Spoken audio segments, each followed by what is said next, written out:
እኔ ምን እንዳደረግኩ አላውቅም። ወንድሜ አብርሃም በዚህ ስቃይ እንዲሰቃይ ስላልፈቀድኩ ወይም ደግሞ የምችለውን ያህል ስለታገልኩ አትጠራጠሩ፣ ከዚህም በላይ ብዙ ነገር ልሆንለት የተዘጋጀው ልጅ ነኝ። ምክንያቱም ይሄ ልጅ ወንድም ከወንድም በላይ ነው፣ አባትም ከአባት በላይ ነው። ምክንያቱም ለሰው ያለው ሪስፔክት፣ ለሰው ያለው አመለካከት ከማናችሁም በላይ ነው። ይሄ ልጅ መታሰር አይደለም መመታት ምናምን የሆነ ነገር አይደለም፣ ብዙ ነገር የሚያንሰው ልጅ ነው።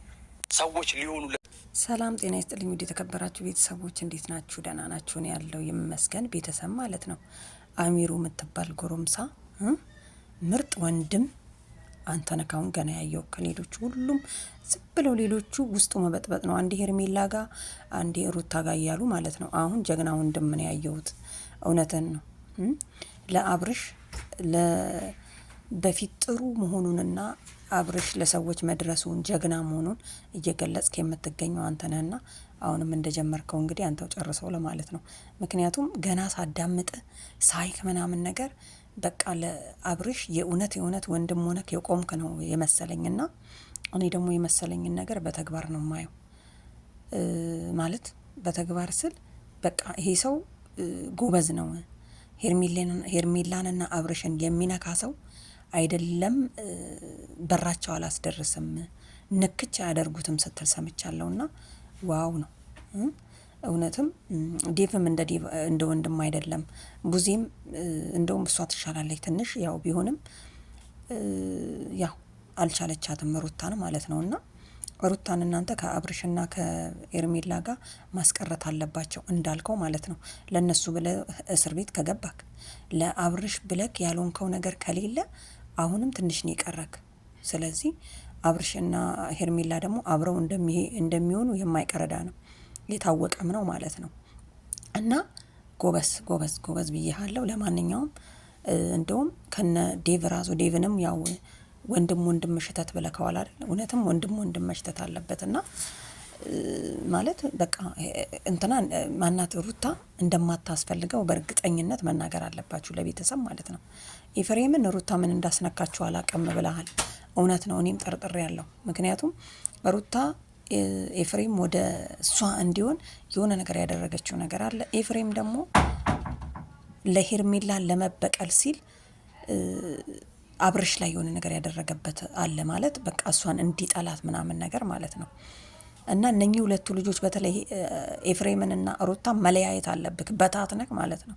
የታባት ወንድ ልጅ ካመረረ ምን ከፍየል ከፈረጠጠ ነው የሚባለው፣ አይያዝም አሉ። ስለዚህ አሁን ሳይክ በጣም አመረክ የተነሳክ ነው የሚመስለውና ቆርጣክ የተነሳክ እንደጀመርከው ጨርሰው ነው። ሄርሜላና አብርሽ ደግሞ ያው እንግዲህ ቀለበቱንም ያው ሰዓቱንም መልሶ አድርጓል። ከእንግዲህ በኋላ እንግዲህ ያው የሄርሜላን ስላደረገ ቀለበቷንም እንግዲህ መልሶላት አድርጎላታል የሚባል ነገር አለ ማለት ነው። ስለዚህ አብርሽና ሩታ ያው ይቀጥላሉ። አብርሽና ሄርሜላ ይቀጥላሉ። ይቅርታ ሩታማ ወጣለች፣ ከክልል ውጪ ናት። ስለዚህ ሲጀመር ለመበቀል ነው የሚል ቃል ሰምቻለሁ ከሩታና ሩታ መቼም ቢሆን ነገም እኔ ጋር ቢመጣ ጥሎኝ ይሄዳል የሚለው ሀሳብ ስላለባት አብርሽ ከእንግዲህ በኋላ ሩታ ጋር ቢመለስ አንገላታ መሬት ለመሬት ጎትታ ነው መገለው። ምክንያቱም ለምን አባክ ሄድክ እኔን ጥለህ? መጀመሪያም ሄድክ በስንት መከራ ነው የመለስኩክ። አሁን ምን ልትሰራ ነው የሄድከው? በየመንገዱስ ምንድነው የሚያስኬድህ ብላ ሩታ ያው አትለቀው እርግጠኛ ነኝ። ስለዚህ እንደምንም ብለክ አብርሽናንና ሄርሜላን አሁንም አብረው ናቸው፣ አብረው እንዲሆኑ አድርጋቸው ማለት ነው። ለማንኛውም ቤተሰብ ተመችቶኛል አነጋገረ ምናምን በቃ ስሬስ ነው። ለአብርሽ ወንድም ሆነክ እንደቆምክ ነው የሚያሳየው። ስለዚህ ደግሞ እንዲህ አይነት ሰው ግንባሩን ከኮሰኮሰ አይመለስም እና አሚሩ ያው ጀግና ብያለሁ፣ በርታ። ልክ እንደ ቡዜ እኮ ጎበዝ ናት። ቡዜ በጣም ጀግና ናት፣ ግን የሚሰማት የለም እንጂ ማለት ነው። ዴቭ ነው አብሮ መሄድ ያቃተው። ምክንያቱም አንዴ ወደ ሩታ ይሆናል፣ አንዴ ወደ ሄርሜላ ይሆናል፣ አንዴ ደግሞ አብርሽ ስላመመው ነው ይላል። ስለዚህ ኤፍሬምም እንግዲህ በአሁን ሰዓት አሞት ከሆነ እኛ እናሳክመዋለን ምናምን ነው የሚለው። መታመሙን አሁን ነው ያወቁት ኤፍሬምና ሩታ።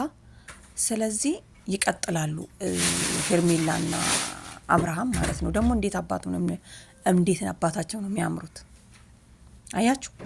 ለማንኛውም ቤተሰብ ያው እኔ ለማንኛውም ያው ለሄርሜላ ጎን ነኝ ያለሁት። ምክንያቱም ሄርሜላ አብርሽን ሲንግል ሆኖ ስላገኘችው አሁንም ነገም ተነጎዳያም ደግሞ አብረው መሆን አለባት። ሰውን ፍቅር አስይዞ ስሜት ውስጥ አስገብቶ ማሸሽ ኃጢአት ነው። ስለዚህ ሄርሜላ ሳትፈልግ ራሱ አብርሽ ሄዶ ኤፍሬምን አትስሙት። ኤፍሬም ሄርሜላን ስለሚወዳት ነው። ግን እኮ ወደዳትም ዘለለም ፈረጠም አመልጠዋለች። አብርሽ እስከነካት ድረስ ከእንግዲህ በኋላ ሄርሜላ ለኤፍሬም አትሆንም። ምክንያቱም የወንድሙ ሚስት እንዴት ነው ለወንድሙ የምትሆነው? አስባችሁታል? ስለዚህ ያው ለመበቀልና ለመበታተን ፈልጎ ነው እንጂ አያገኘውም። እና አሜሩ ደግሞ በቃ እንግዲህ ስሬ ሰውነ ተነስተሃል ቀጥልበት ለማለት ፈልጌ ነው። ምክንያቱም ንግግር ያው በቃ ወንድ ልጅ ቆረጠ የሚባለው አሁን ነው ማለት ነው። እንግዲህ ሩታዬ ቻዩ፣ ምንም ማድረግ አይቻልም። ቻዩ ነው የሚባለው ማለት ነው። ፈጣሪ ብርታቱን እንዲሰጥሽ እንለምንልሻለን። በተረፈ እንግዲህ ያው ቤተሰብ ማለት ነው ይህንን ይመስላል። እንግዲህ ዛሬ ላይ እንዳዳመጣችሁት እንደሰማችሁት ነው። አሚሩ ምርር ብሎ ምንም አታመጡ፣ ምንም አታደርጉኝም፣ እኔ የፈለግኩትን ነገር ማድረግ እችላለሁ፣ የአብርሽ ወንድም ነኝ፣ እቆምለታለሁ፣ አይደለም እሱ ቤት ለመምጣት ይቅርና ስለ እሱ ራሱ ማውራት አወራለሁ ብትሉ እኔ ምን ይዤላችሁ ነው የምመጣው ነው ያለው። እንግዲህ ሊያጥረገርጋችሁ ነው ማለት ነው። አችሉትም። ግንባሩ ራሱ ያስታውቃል ይሄ ልጅ ማለት ነው። ለማንኛውም ቤተሰብ ያው ሄርሜላዬ በጣም ነው የምታምሪው፣ ጀግና ነሽ። ልጁን በደንብ አርገሽ ተንከባከቢ። ወንድ ልጅ ሲበላና ሲንከባከቡት ይወዳላሉ። ሩታ እንደዛ ነው ያዘ